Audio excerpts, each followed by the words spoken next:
Aujourd'hui, je vais vous montrer comment installer WAMP, puis WordPress.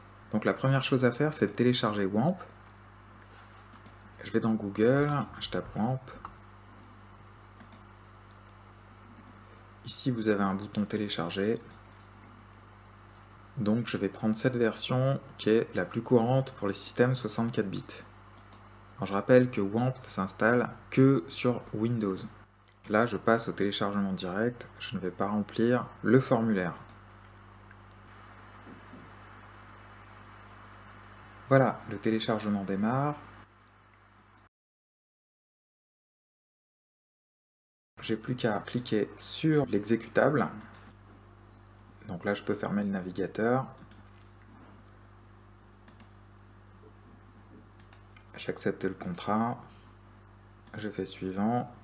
Alors ici, il va s'installer dans la racine C. C'est normal, c'est parce que WAMP a besoin d'installer l'application, mais aussi les données. C'est-à-dire que les données et les applications vont être mélangées. Et ça, pour Windows, c'est un problème parce que Windows aime bien ranger les applications dans Program File et les données dans Documents, par exemple. Mais là, c'est un peu les deux, puisque quand on crée un site, ça va s'installer dans un sous-dossier de WAMP. Et c'est pareil pour les bases de données. Donc en fait, WAMP, c'est à la fois une application et en même temps un espace pour des données. Donc c'est compliqué à gérer pour Windows. Du coup, il propose de s'installer dans la racine C. Alors je vous conseille de laisser ça comme ça. Alors pour le choix des composants, je vous conseille de laisser les installations par défaut, c'est-à-dire ici on va avoir la dernière version de MariaDB et de MySQL. Vous faites suivant.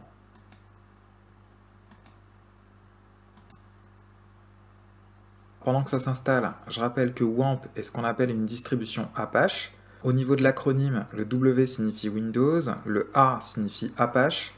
Apache, c'est un serveur web, c'est un espace de stockage dans lequel on va déposer des documents au format HTML, au format PHP, au format JavaScript, CSS, etc. Et ils pourront être lus par un navigateur.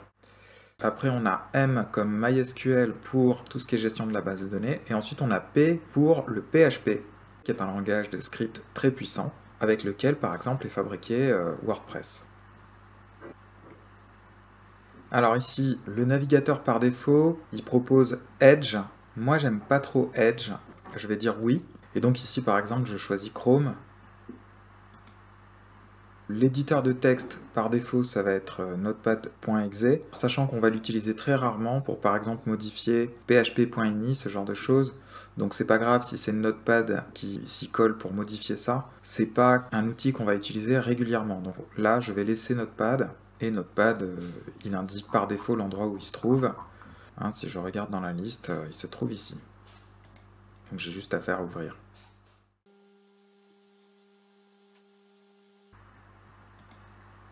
Voilà, c'est terminé.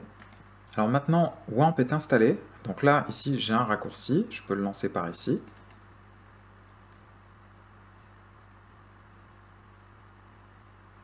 Donc là, il démarre plein de services. Et quand vous voyez le W vert, ça veut dire que tout fonctionne.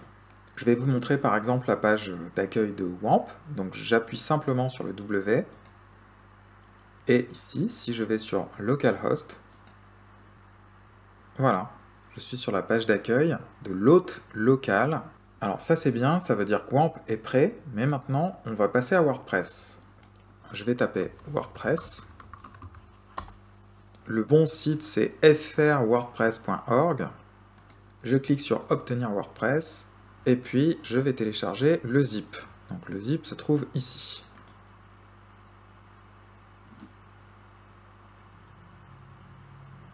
Voilà, WordPress est téléchargé. Maintenant, je peux fermer le navigateur. Alors, je vais aller dans mon dossier téléchargement.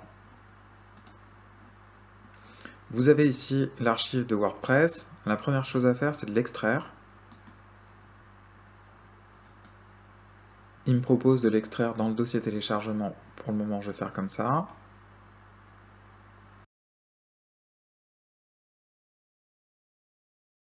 WordPress est maintenant extrait. Il est ici. C'est un dossier qui contient 3000 fichiers avec plein de dossiers, de sous-dossiers. Donc je vais vous montrer un petit peu ce qu'il contient. Donc on voit ici que c'est beaucoup de fichiers au format PHP. Et puis, il y a 3 grands sous-dossiers principaux. Maintenant, je vais déplacer le dossier de WordPress à l'intérieur du dossier de WAMP qu'on vient d'installer. Donc je vais ici dans la racine C. Je développe le dossier WAMP ici. Et je vais déposer le dossier de WordPress directement dans le dossier www qui correspond en fait au dossier qu'utilise le serveur Apache. Voilà. Donc maintenant, dans le dossier www, on a notre dossier de WordPress. Et puis, il y a aussi d'autres dossiers qu'il ne faut pas effacer, qui permettent de faire fonctionner WAMP. Maintenant que c'est fait, on va créer une base de données pour WordPress. Je clique ici sur l'icône de notification, je clique sur le W de WAMP, et je vais dans PHP-MyAdmin. Alors, PHP-MyAdmin est une application pour gérer les bases de données. Donc, les bases de données, c'est MySQL, MariaDB. Donc ici, je peux choisir MySQL ou MariaDB. Je vais choisir MySQL. Et je vais utiliser comme identifiant root.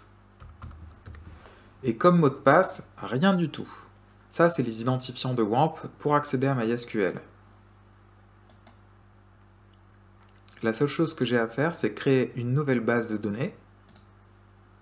Et puis, je vais l'appeler simplement WordPress. Comme encodage de caractères, je vais mettre UTF-8 MB4 Général CI. Cet encodage permet de gérer l'UTF-8 et en même temps de compresser la base. Je fais créer. Voilà, la base de données est créée ici. Maintenant, je vais passer à l'installation de WordPress. Je sais que j'ai copié le dossier de WordPress dans C, WAMP, www. Et donc, pour démarrer l'installation, j'ai juste à accéder à ce dossier en passant par l'hôte local. Et donc, il suffit de taper localhost / le nom du dossier. Attention, c'est très précis. Si j'ai mis des majuscules, si j'ai mis un souligné, un tiret, il faut le répercuter exactement pareil. Je vais donc ici simplement écrire WordPress. Puis j'appuie sur Entrée. Ici, ça charge la page index.php qui est dans le dossier de WordPress, et donc ça amorce l'installation. Là, je fais C'est parti. Le nom de la base, c'est bien WordPress. On l'a créé à l'instant dans PHP-MyAdmin.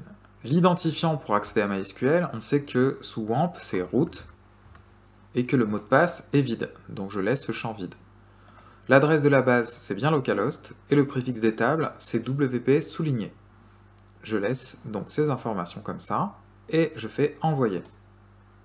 Je lance l'installation, et la création du site commence maintenant. Je vais mettre mon site comme titre. L'identifiant, je peux mettre mon prénom si je veux. Je vous conseille de laisser un mot de passe complexe, et puis je vais inventer un email. En ce qui concerne la visibilité dans les moteurs de recherche, je suis en local, donc si je veux référencer ou pas le site, de toute façon, ça ne marchera pas parce que je suis en local. Le référencement fonctionne que pour les sites mis en ligne. Donc que je coche cette case ou pas, ça n'a pas d'importance pour le moment. Il faut savoir que toutes les informations qui sont saisies ici, je pourrais les modifier ultérieurement dans Réglage général, dans Réglage lecture, etc.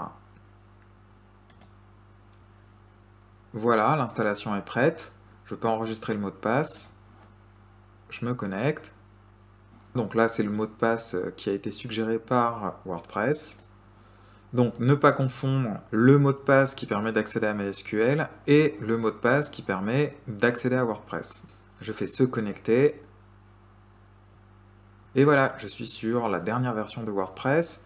Donc là, on a le tableau de bord, mais si je clique ici sur le titre du site, je suis sur WordPress avec le dernier thème installé, la page d'exemple, et là, je peux revenir au tableau de bord.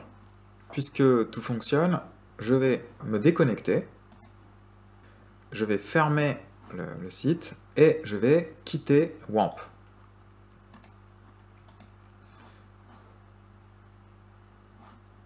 Alors je fais ça pour simuler que une journée est passée et que je reviens le lendemain sur mon ordinateur et j'ai envie de poursuivre mon projet WordPress. Alors, la chose à ne pas faire, c'est aller sur localhost/WordPress, parce que là, ça va pas fonctionner. Il faut lancer d'abord les serveurs WAMP. Donc, toutes ces petites fenêtres montrent le lancement des services. Et j'attends que le W devienne vert.